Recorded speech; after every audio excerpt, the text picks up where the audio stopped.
প্রীতি কখন আসবে?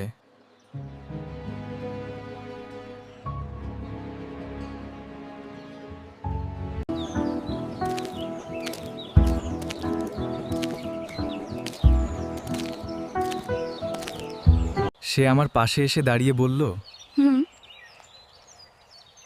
তুমি এত তাড়াতাড়ি চলে এসেছো। তোমার জন্য অপেক্ষা করতে আমার কখনো খারাপ লাগে না।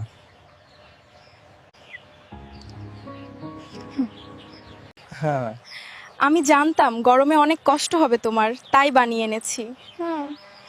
তুমি আমাকে এত ভালোবাসো। তুমি পাশে থাকলে গরমও ভালো লাগে।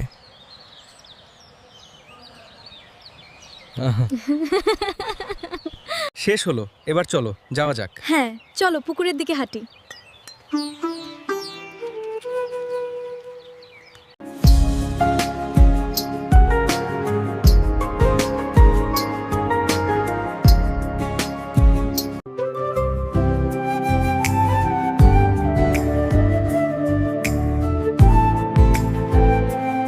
ছোটবেলায় ভাবতাম গরমকাল খুবই বিরক্তিকর, আর এখন মনে হয় কিছু ঋতু মানুষকে আরো সুন্দর করে তোলে।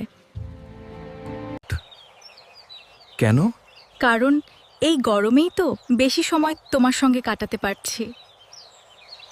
অনেক দিন ধরে ভাবছি, আমি চাই জীবনের প্রতিটা গরম, বৃষ্টি আর শীত, সব ঋতুতেই তুমি পাশে থাকো।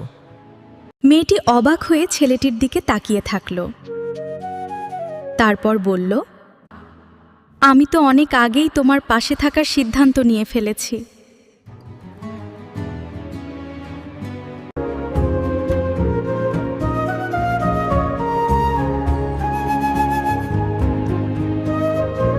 ও বাবা, একটা আম পড়েছে, কি বড়! দেখেছো কি সুন্দর পাকা।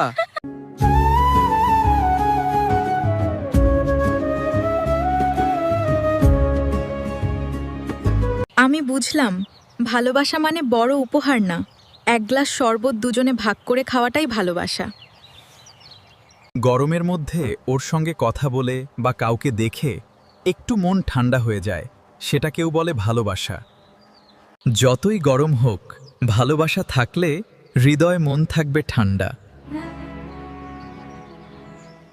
আমাদের দুজনেরই প্রেম আপনার যদি ভালো লেগে থাকে তাহলে প্লিজ লাইক, শেয়ার আর কমেন্টস করবেন, আর সাবস্ক্রাইব করতে ভুলবেন না। ধন্যবাদ। এরকম নিত্য নতুন প্রেমের গল্প পেতে হলে বেল আইকনটা ক্লিক করে আমাদের চ্যানেলের সঙ্গে জুড়ে থাকবে অনুরোধ তোমাদের কাছে।